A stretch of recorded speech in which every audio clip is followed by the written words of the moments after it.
Hello बच्चों, स्वागत है आपका अपने चैनल माई हिंदी टीचर में। आज मैं आपको क्लास 8 भाषा मंजरी की हिंदी पुस्तक से पाठ 10 राम का भरत को संदेश पाठ को पढ़ाने जा रही हूँ।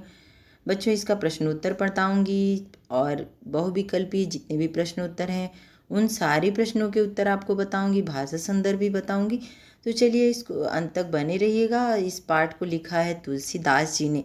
यह तुलसीदास कृत राम का भरत को संदेश पाठ है और ये लिया गया है रामचरितमानस से, अयोध्या कांड से लिया गया है बच्चों, और अवधी भाषा का इसमें प्रयोग हुआ। देखिए यहाँ पर आपके 4 से 5 प्रश्न बन रहे हैं। राम का भरत को संदेश पाठ को किसने लिखा? तुलसीदास जी ने। राम का भरत को संदेश पाठ को कहाँ से लिया गया है? तो रामचरितमानस से। अब रामचरितमानस के किस कांड से लिया गया है? तो अयोध्या कांड से। ऐसे ही बहुत सारी चीज़ें इस पाठ में आएंगी। और राम के भरत के संदेश जो पाठ है इसमें किन किन चीज़ों का प्रयोग हुआ है, तो बच्चों इसमें दोहा और चौपाई का भरपूर प्रयोग किया गया है। चलिए बताती हूँ। मैंने इसके पहले जो वीडियो बनाया था उसका संदर्भ, प्रसंग, भावार्थ सब कुछ बहुत ही अच्छे ढंग से बना दिया है। आपको कोई भी परेशानी हो तो आप मुझसे कह सकते हैं, मैं उसके लिए और भी वीडियो बना दूँगी। लेकिन यहाँ पर बच्चों मैं पाठ का जो भी प्रश्नोत्तर आया था वो सब पाठ को का प्रश्नोत्तर आपको बताऊंगी।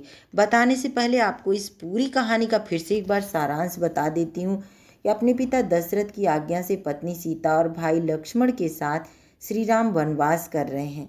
उनके छोटे भाई भरत अपने गुरु वशिष्ठ, मुनिगण, राजा जनक तथा अन्य परिजनों के साथ अयोध्या लौटने के लिए मनाने गए। सभी मनाने जाते हैं पर वो मानते नहीं हैं, तो क्या कहते हैं, मगर श्री राम वनवास की अवधि पूरी होने से पहले लौटने को तैयार नहीं हुए। तब भरत उनसे कुछ सीख देने की विनती करते हैं जिससे वे श्री राम की अनुपस्थिति में अपना उत्तरदायित्व तो भली भांति पूरा कर सकें। तुलसीदास जी रचित रामचरितमानस के, देखिए यहाँ पर जो मैंने आपको बताया वही है कि तुलसीदास जी द्वारा रामचरितमानस के अयोध्या कांड से लिया गया है यह पद्य। और इस पद्य में श्री राम भरत से कहते हैं कि जब तक आप हमारे गुरु, मुनि और राजा जनक हमारे साथ हैं तब तक हमें चिंता करने की आवश्यकता नहीं है। वे ही हमारी रक्षा करेंगे और बड़ों की आज्ञा का पालन करना ही राजधर्म है। जो बड़ों की आज्ञा का पालन करता है, रामचंद्र जी ने कहा है भरत से कि जो बड़ों की आज्ञा का पालन करता है उसका कभी पतन नहीं होता। गुरुजनों की आज्ञा के अनुसार ही राजधर्म का पालन करना चाहिए। वे कहते हैं कि मुखिया को, अब आपको एक दोहा भी, मुखिया मुखसो चाहिए खान पान चहुए। तो इसी दोहे का अर्थ ये है कि रामचंद्र जी भरत से कहते हैं कि मुखिया को मुख के समान होना चाहिए, जो खाता पीता तो अकेला है परंतु शरीर के सभी अंगों का समान रूप से पालन पोषण करता है। बार बार बच्चों मैं आपको बताती हूँ कि प्रश्न आता है कि मुखिया को कैसा होना चाहिए। मुखिया को मुख के समान होना चाहिए। श्री राम ने भरत के आग्रह पर अपनी खड़ाऊं प्रेम पूर्वक उन्हें सौंप दिया। भरत ने खड़ाऊं को अपने माथे से लगा लिया। भरत के लिए ये खड़ाऊं मानो उनकी प्रजा की रक्षा के लिए दो पहरेदार के समान है। उनके प्रेम रूपी रत्न को सहेज कर रखने वाला सीप है। जाप करने के लिए राम नाम के 2 अक्षर हैं और रघुकुल की रक्षा करने के लिए 2 किवाड़ हैं। किवाड़ मतलब दरवाजा, तथा सेवा रूपी धर्म की राह दिखाने वाले 2 नेत्र हैं। नेत्र मतलब आंखें। भरत खड़ाऊं के रूप में ऐसा सहारा पाकर बहुत आनंदित हुए। उन्हें महसूस हुआ जैसे श्री राम और सीता ही उनके साथ हैं। ये तो हो गया बच्चों दोहा चौपाई जो भी आपके पूरे चैप्टर में था, तो वो सब कुछ मैंने आपको बता दिया। उसका सारांश पूरा चैप्टर का बता दिया। प्रश्नोत्तर देखते हैं। पाठ में श्री राम ने किसे समझाने का प्रयास किया? उत्तर है बच्चों, पाठ में श्री राम ने अपने छोटे भाई भरत को समझाने का प्रयास किया। उन्होंने भरत को अपने विचारों से अवगत कराकर राजधर्म की शिक्षा भी प्रदान की। अब आपको लगता होगा कि मैं बहुत जल्दी जल्दी पढ़ रही हूँ, पर मुझे लगता है कि वीडियो बहुत लंबा होने के बाद हमारे बच्चों को बहुत परेशानी हो जाती है। इतना लंबा वो नहीं देखना चाहते, तो मैंने सोचा है क्यों ना मैं जल्दी बोलूँ। बच्चों को तो लिखना अपने से है, देखकर समझाना मेरा काम है, तो मैं जल्दी कर देती हूँ। राम ने भरत को क्या क्या करने की सलाह दी? राम ने भरत को यह सलाह दी कि प्रजा पालक बनने की, कि आप हैं प्रजा के रक्षक।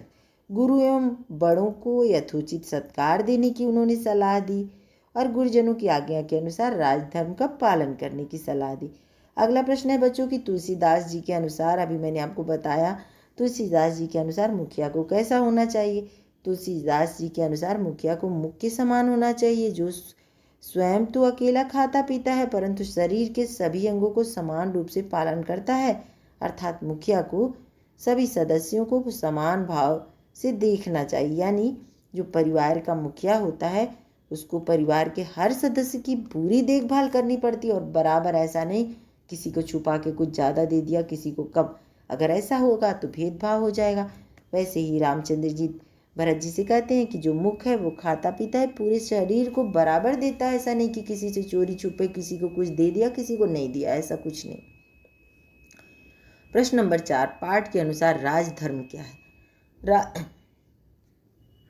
राजधर्म यह है कि राजा अपनी प्रजा की सुख सुविधाओं का ख्याल रखे, प्रजा की भलाई के प्रयत्न करे और अपनी सीमा को सुरक्षित रखे। उसके राज्य में कमजोर गरीब अमीर सभी को समान अधिकार और सुविधा प्राप्त होनी चाहिए। यही सच्चा राजधर्म है। यानी सबके साथ समान भाव, सबकी देखभाल, राजधर्म यही है। पंक्ति की व्याख्या क्या है?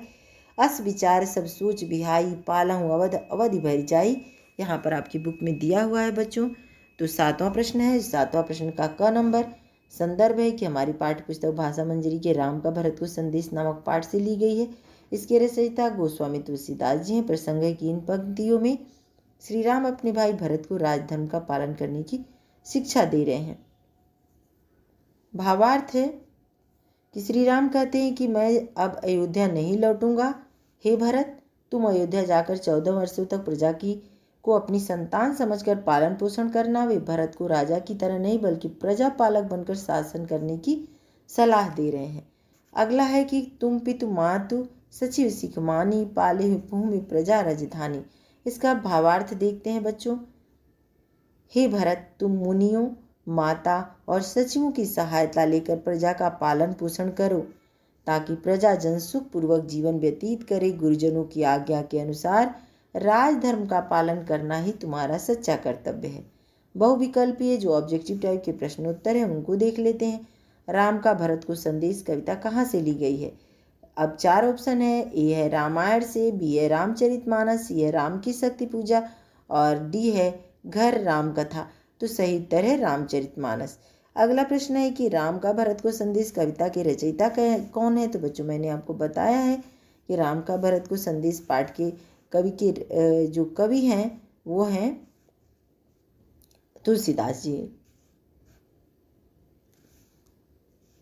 अगला है यह कविता किस भाषा में लिखी गई है? तो यह कविता अवधी भाषा में लिखी गई है बच्चों। फिर प्रश्न नंबर 4, किस छंद में रचित है? यह किस छंद में रचित है? देखिए आपको मैंने बताया कि यह दोहा और चौपाई दोनों में रचित है। मुखिया को किसके, फिर प्रश्न आया मुखिया को किसके समान होना चाहिए? मुखिया को मुख के समान होना चाहिए। तो इस प्रश्न को जरूर ध्यान दीजिएगा। राम को अयोध्या लौटाने के लिए भरत किन के साथ गए थे? गुरु वशिष्ठ, ऋषि मुनि, राजा जनक एवं मान्य परिजन के साथ। तो उत्तर है सही कि सभी के साथ गए थे। सही बात है। जब तक हमारे गुरु वशिष्ठ राजा जनक हमारे साथ है तब तक चिंता की आवश्यकता नहीं। यह कथन किसका है? रामचंद्र जी ने भरत को समझाते हुए कहा। अगला प्रश्न है कि प्रश्न नंबर 8 है कि भरत ने खड़ाओं को किस प्रकार स्वीकार किया? जब रामचंद्र जी ने से भरत ने अनुनय भी नहीं किया कि आप मुझे अपना कुछ निशानी दीजिए, मैं आखिर आपके बिना कैसे राज चलाऊंगा, तो उन्होंने अपने पाँव की जो पावरी थी, खड़ाऊं था, उसको दे दिया चरण पादुका को। तो उन्होंने पावरी को ऐसे माथे लगा लिया और उन्होंने किस प्रकार से खड़ाओं को स्वीकार किया है यहाँ पर लिखा है। प्रजा की रक्षा करने वाले पहरेदार की तरह, प्रेमी रूपी रत्न को सहेज कर रखने वाले की तरह और राम नाम की 2 अक्षरों की तरह। इसका मतलब है सभी सही है, उपरोक्त सभी। अगला प्रश्न है बच्चों, रघुकुल की रक्षा करने वाले 2 मित्र किन्हें कहा गया है? तो ये जो उन्होंने जो खड़ाऊ प्राप्त किया है रामचंद्र जी से भरत जी ने, उसको कहा है कि ये खड़ाऊ नहीं है, ये राम सीता स्वयं। ऐसे लगता है जैसे खड़ाऊ नहीं, साक्षात मेरे साथ सीता और राम ही इस खड़ाऊ के रूप में है। तो उन्होंने रकुल की 2 मित्र इन्हें ही कहा है खड़ाऊ को। अगला और अंतिम प्रश्न है बच्चों, ऑब्जेक्टिव टाइप एग्जाम के लिए बहुत ही इंपॉर्टेंट है। राम का भरत को संदेश रामचरितमानस के किस कांड से लिया गया है? तो ये अयोध्या कांड से। आपको मैंने बात ही बात में स्टार्टिंग में ही सारे प्रश्नों के उत्तर बता दिए थे। यहाँ पर देखिए कुछ भाषा संदर्भ आया हुआ है कि अवधि शब्द का भाषा, और अवधि मतलब क्या होता है? अवधि एक भाषा है, जो अयोध्या के क्षेत्र में बोली जाती है अवधी भाषा। अवधि मतलब होता है समय। अब अवधि और हिंदी की खड़ी बोली दोनों शब्दों को हम लोग देखेंगे। यहाँ पर देखिए देश, यहाँ हो गया देश, ये है आपका अवधी भाषा और ये है खड़ी बोली। प्रवीण अवधी भाषा, उसका हिंदी मीनिंग है प्रवीण। वचन, वचन। उत्तर, उत्तर दिशा। कलेशु मतलब कलह, कलह मचाना, क्लेश मचाना। सुमन यज्ञ यानी पुष्प अर्पण करना। कोशु मतलब कोश, कोश मतलब खजाना। सर्व मतलब सर्वस्व। इतनी मतलब इतना ही, इतनी मतलब इतना ही। ये वाला जो है बच्चों अवधी भाषा है और ये खड़ी हिंदी है। शांति, शांति मतलब शांति। असी, असी मतलब असी अवधी भाषा है, ऐसी। तो ये बच्चों यहाँ पर पूरा चैप्टर आपका समाप्त हो गया है। चलिए मिलते हैं आपसे अपने अगले वीडियो में। तब तक के लिए अगर आप इस चैनल पर नए हैं तो ज़रूर से इसको सब्सक्राइब कर लीजिएगा ताकि आपको पढ़ने में आसानी होगी, समझने में कोई परेशानी नहीं होगी। धन्यवाद।